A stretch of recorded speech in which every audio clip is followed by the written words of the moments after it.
G'day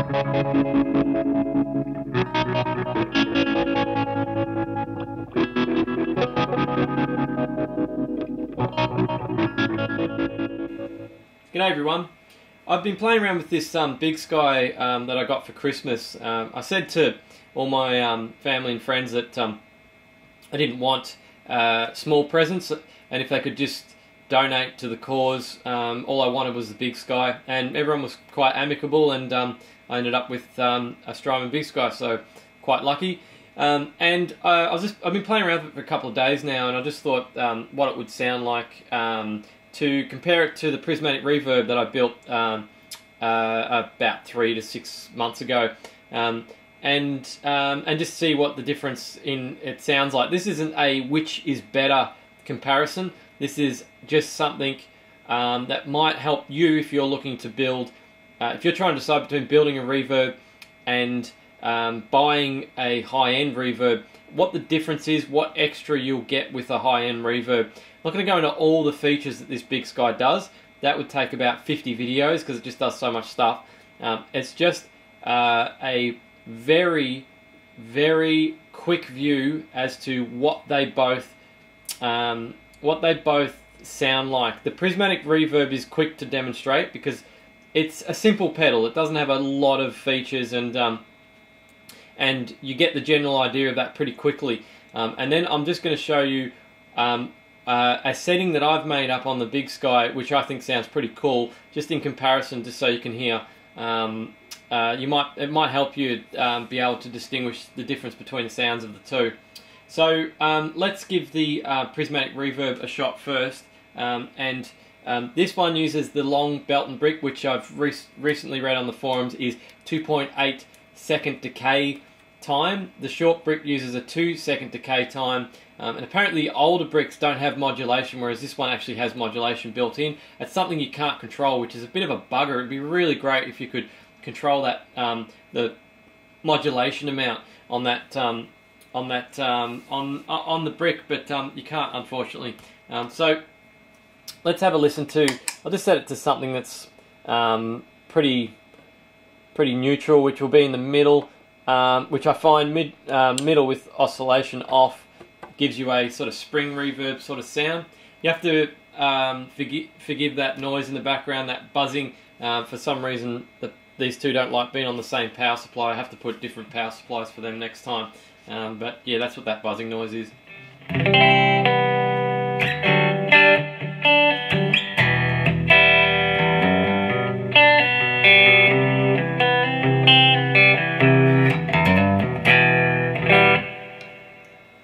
So when I first built this pedal, I was really impressed with it, and that hasn't changed at all. I mean, it sounds great. I just think it sounds really good.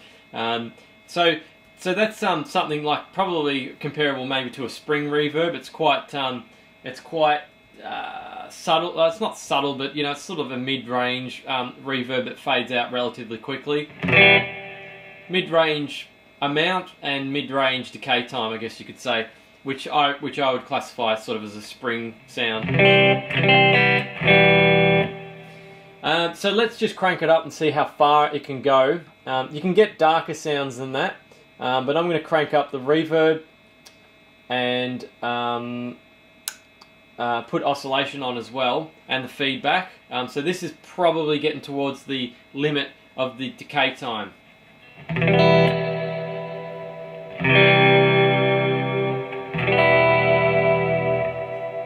So if I do a short, snappy chord, you can hear how long it fades out for.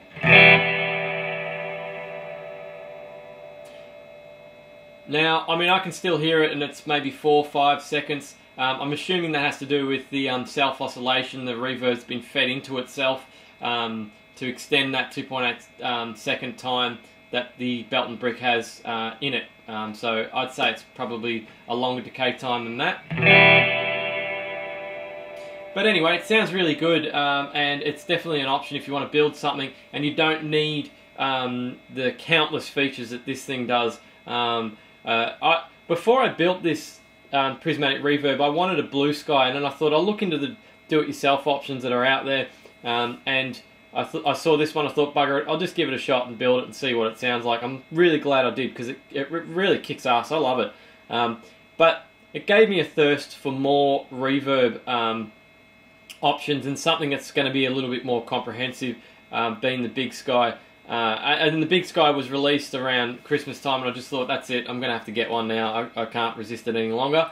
So it sort of led me onto the Big Sky. But I still imagine I'm going to be using the Prismatic Reverb in simpler sort of setups where I just need a quick reverb, or if I want to have two reverbs going and have some ridiculously long decay times, I can chuck that at the front of it.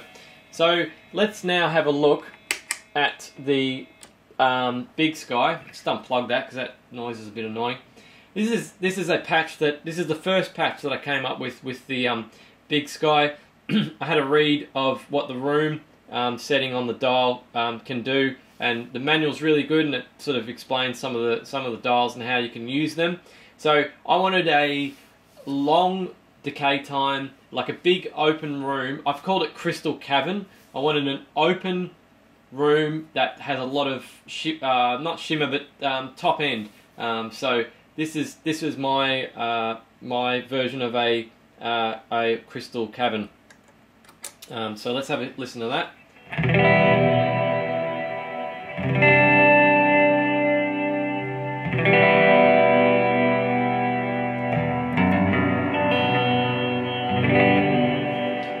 Can't remember whether I actually put modulation on it. I think I can detect there's a little bit, but let's just see where it's sitting. It's there. That's where the modulation for this patch is.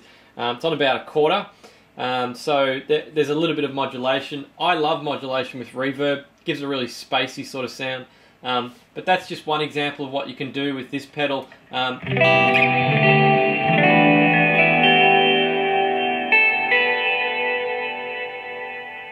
It's got a 20+ second decay time, so it'll decay for days on end pretty much, which is really good. But it's impossible for me to just give you a quick demonstration of everything that this pedal does, because it's just so much stuff that it does. But you can see, you might be able to hear a little the difference in the tone between the two. I think this one's got from where I've set this up, the Prismatic Reverb's got a hell of a lot more modulation on it than where I've set it up with the Big Sky. But see, I mean, I can change the modulation on this where I can't change it on that. I can change pre-delay. There's different parameters that you can set up. There's the tone, which I find is a bit probably more effective than the dampening knob on the Prismatic Reverb. But I mean, that's just the nature of the beast, I guess. It's the dampening knob, I'm pretty sure, just cuts off the treble, whereas this is more of a tone knob. So, you know, they've both got different things going for them. But just remember that there's a 10 times budget difference between the two. So, I mean, if you're not sure whether you're going to like reverb pedals, I'd definitely start with this one. Give it a crack. If you end up finding that you love reverb like I do, then you might end up going for something like this. But it's definitely a great starting point, and it's still a great pedal to have additionally to something like this, something quick and easy, and something and another reverb that you can add to your other more comprehensive reverb. So I'm going to end up doing probably a hell of a lot more videos on the Big Sky, so you'll be able to hear more of what it does. I